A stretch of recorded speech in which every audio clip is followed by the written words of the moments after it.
भीख नहीं, हिस्सेदारी चाहिए। जो सरकार हमारे हितों को नजरअंदाज करती है वो सरकार सत्ता में रह नहीं सकती।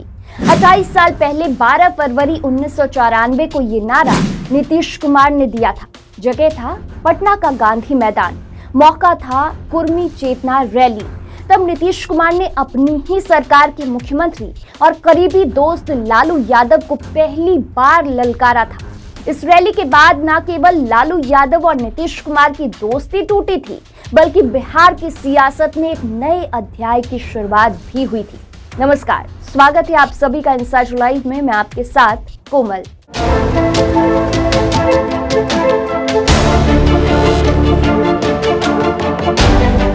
नब्बे के दशक में लालू यादव के नाम का सिक्का बिहार में चलता था। बिहार में कम्युनिस्ट पार्टी के सहयोग से जनता दल की सरकार बनी थी। लालू यादव मुख्यमंत्री थे। 3 साल के अंदर ही बिहार में जातीय हिंसा ने एक विकराल रूप ले लिया था। जाति पूछकर लोगों की हत्या की जा रही थी। तब 1994 की कुर्मी चेतना रैली लालू के स्वाभिमान पर चोट थी, उनके अहंकार पर हमला था।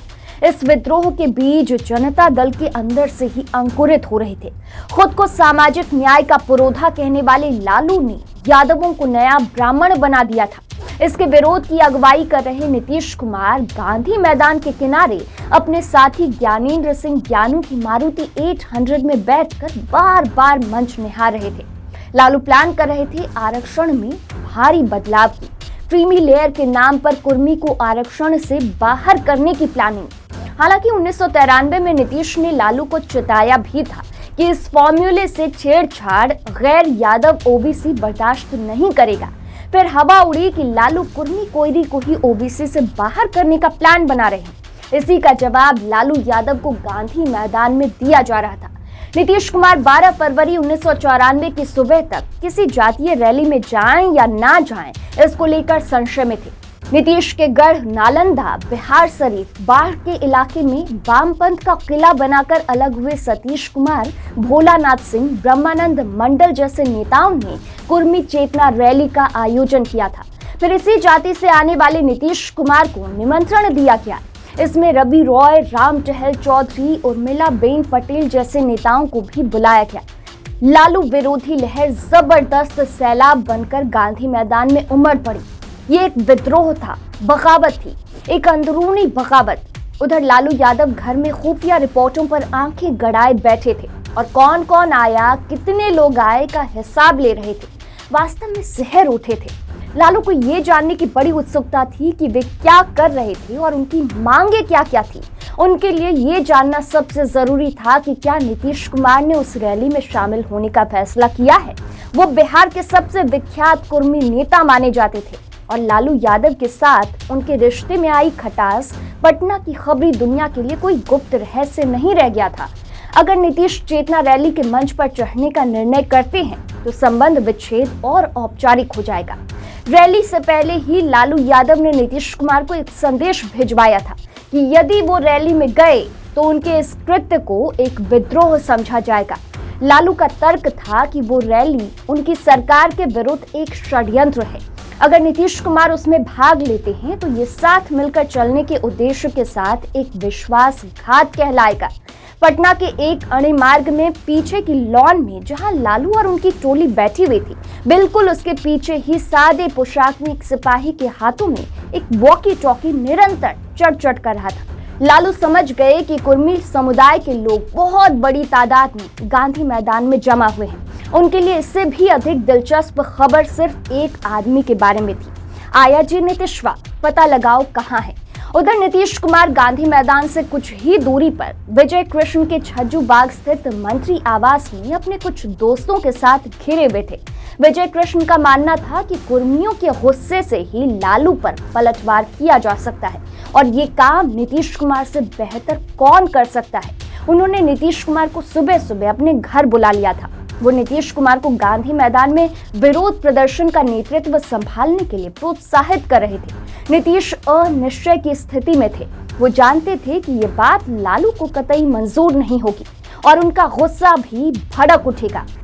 नीतीश कुमार ये बात भी अच्छी तरह समझ रहे थे कि छज्जू बाग से कुछ कदम दूर गांधी मैदान की ओर बढ़ना उन्हें हमेशा के लिए भारी पड़ जाएगा और उस दिशा में एक बार कदम बढ़ाकर पीछे मुड़कर देखना कभी संभव नहीं होगा।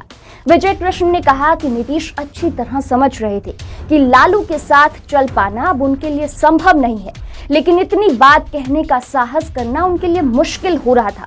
वो कभी आमने सामने दो दो हाथ करने वाले नहीं थे। कोई खुद ही टकराने चला आए तो अलग बात है।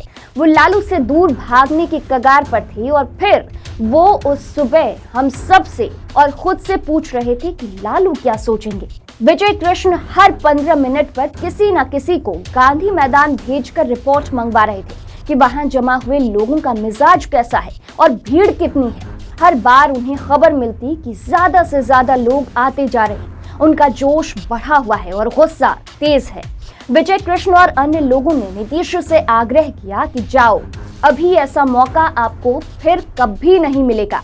इतना विशाल और बना बनाया मंच फिर आपको कभी न्योता नहीं देगा कि आओ बंधन की जंजीरें तोड़ो और एक स्वतंत्र इंसान के रूप में अपनी नई पहल करो। अभी नहीं गए तो फिर कभी नहीं जा पाओगे। दोपहर में 3 बजे के आसपास नीतीश जैसे ही चेतना रैली के मंच पर चढ़े, मैदान में जमा भीड़ को लगा कि उनका उद्देश्य तो सामने खड़ा है और फिर भीड़ गरजने लगी। नीतीश को महसूस हो गया कि गोलमोल बात करने, शब्द छल का प्रयोग करने की कोई गुंजाइश अब नहीं है। ये आर पार की घड़ी थी। भाषण की शुरुआत में नीतीश ने लालू को डिफेंड करने की कोशिश की, तभी मंच की ओर कुछ लोगों ने चप्पल फेंक दिए। तब सतीश ने नीतीश कुमार को समझाया कि बात साफ रहनी चाहिए। दूर दूर से आए लोग टाल मटोल बर्दाश्त नहीं करेंगे। वे सीधे सीधे अपनी मांगों के बारे में सुनना चाहते हैं। नीतीश रेखा लांघ चुके थे। अब उन्हें निर्णय लेने की जरूरत थी। निर्णय उनके ऊपर सवार हो गया था। भीख नहीं, हिस्सेदारी चाहिए। वे गरजे, जो सरकार हमारे हितों को नजरअंदाज करती है वो सरकार सत्ता में रह नहीं सकती। उन्होंने चिल्ला चिल्ला कर अपनी ललकार लालू को सुना दी। उस दिन इतिहास रचा जा चुका था। 12 फरवरी 1994 की सर्द शाम लालू के लिए परेशानी का सबब लेकर आई। इस रैली के 8 महीने बाद ही नीतीश कुमार और जॉर्ज फर्नांडिस की अगुवाई में समता पार्टी का गठन किया गया। गैर यादव, ओबीसी और सवर्णों का मिला जुला सामाजिक समीकरण बिहार की राजनीति का एक और नया प्रयोग था। लेकिन लालू जैसे जमीनी नेता की बादशाहत खत्म करना आसान नहीं था। नीतीश को बिहार की सत्ता के लिए 10 साल और इंतजार जरूर करना पड़ा। वहीं विजय कृष्ण इस बीच नीतीश के कट्टर दुश्मन बन गए। लालू से हाथ मिला लिया और 2004 के लोकसभा चुनाव में उन्होंने नीतीश कुमार को हरा दिया। उसके बाद नीतीश कुमार ने आज तक कोई चुनाव नहीं लड़ा। इस खबर में इतना ही। ये खबर आपको कैसी लगी हमें कमेंट सेक्शन में जरूर बताइएगा। ऐसी ही और खबरों के लिए देखते रहिए इनसाइडर लाइव।